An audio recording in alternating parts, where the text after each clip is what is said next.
So he was late 2003. I got back from a tour to Afghanistan, then right over to the invasion in Iraq, got back from that, and then he was born shortly thereafter. So he was extremely young. So I did 7 out of the 8 combat deployments that I did between 2002 to 2005. So they were chunked together. And so only Riley was alive at that time. The night that I got hurt and when I got flown back to the U.S., I was met by their mom. Riley was in a stretcher and she was pregnant with Tyler. Then I had a stretch where I rehabbed and recovered. And so I only really did one extended deployment where Tyler was alive. Julie, I kissed her goodbye when she was in her crib, which is just soul shattering. So she has no memory of it whatsoever. Tyler, vague. He remembers talking to me on the computer. Riley, a little bit more so. Essentially, it was almost the entire year of 2010. So we left in February. I came back in August because I got a Red Cross message. My mom was getting ready to pass. So I was gone for about 8 months, and I would see them I would try to do video calls about once every 2 weeks because I didn't want to habituate them to talking more frequently because the job might require us to be out. And, I didn't have control. So I thought it would be better to talk less frequently. And I think, for Julie, I was like she's just like, blah, blah, blah, blah, blah, or whatever you say when you're 2 years old, I was like an abstract idea to her at that point. And Tyler and Riley, I could hold their attention for like a minute. Seconds. Yeah. So I don't think they really knew. So to them, I hope it was easier. For me, it sucked. I got pictures. I'm sitting in a, shack in Afghanistan with pictures of my kids up, and it is crazy because you have to a degree, turn your brain off and not focus about that and just focus on doing your job so you can actually get back, so you can go be a dad. And then I remember flying home thinking, I hope my kids remember who I am. Who don't scream. Yeah, I think that's kind of what I'm more interested in, because I back to something you said earlier, I do think that the mother's role in the relationship is so much more profound. Especially earlier on too. Yeah, just the way we're built. And I don't think that necessarily a baby or a small child or something's gonna be like, oh, dad's gone, and that's gonna have a huge impact on, their development. I was more interested just from your perspective as a father, because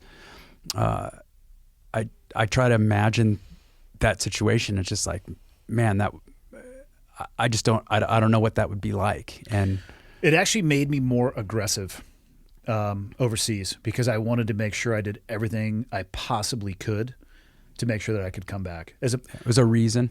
It was a reason, and it was just a concrete, this is bigger than me. When my first I got an ultrasound. The only piece of mail that I got when we were in Iraq, the initial invasion, we get nothing. We couldn't use the phone because we're so secret. It's idiotic. Dumbest idea ever. People are just losing their minds, and they get that first phone call, our house burned down. They're like, oh my God. It's so idiotic, so stupid. And now it's like people take their own personal cell phones overseas and switch out the SIM card, and they're on Wi-Fi tech. It's so idiotic that we did that. But so we had no communication. We get this pallet of mail about a month before we came back. And I'll remember this pallet forever. It was half Starbucks coffee, half Girl Scout cookies.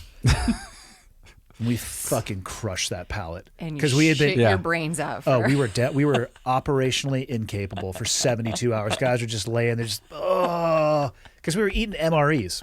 The meal ready to eat ready to eat comes in a bag. And I got a box, and in the box was an ultrasound with Riley's dick circled. It says it's a boy. I'm like, okay. I've seen those ultrasounds. Not that easy to determine. No, it's not. It was he had a good angle, and he won the lottery on that particular anatomical aspect. But it up until that point, I was having a blast over there, doing exactly what I wanted to do, and it was easy for me to just think about me. Like, okay, here we are. I get to go be a SEAL. This is awesome. That building's burning. We're just gonna go make that building burn. Then we're gonna make that building burn. Then we're gonna blow them all up. And it was awesome. And I was just thinking about me, and then you get that picture, and I remember thinking, like, shit. If something happens to me, this kid will never know who I am. I'll be a picture. I remember having that thought. I will be a picture to him like he is a picture to me right now. And it changed how I thought. And it also has a risk. For me, there was a risk as he got older and then pregnant with Tyler and then overseas in 2010. There is a risk where you can think too much about it as well. So you actually, for me, I had to compartmentalize it. And I went through a pretty ritualized process in my brain of just taking the time to think about each of the kids and then packing that away. And I mean, this might sound terrible, but thinking about them not at all in the execution of the job. And then I would be able to unpack that every time that we got back from an objective. Because otherwise, like, the worst thing you can be thinking about is, you need to do something, but you're scared to do it because of the potential consequence. And you're thinking about your kids and, like, if I do this, maybe I'll never see my kids again. That can actually get you killed faster than doing whatever it is that you're scared of.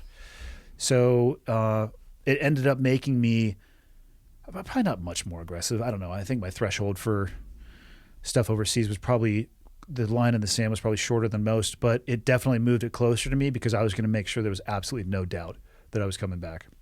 Is that sort of mental procedure or mental process, is that something that is taught?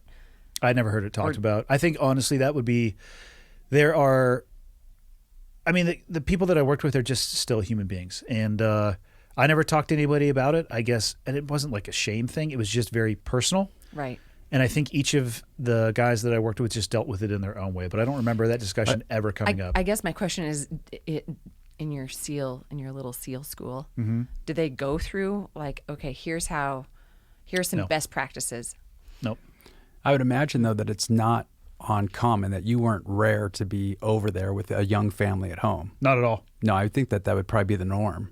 It is, and it's then, so you have the layering in of worrying about your own family, and then you have, as the wars continued on kinetically, funerals with young wife, young kids, and just sitting there and just it's this stark thrown in your face. Like, that could absolutely be me, and that can screw up the geometry between your ears as well.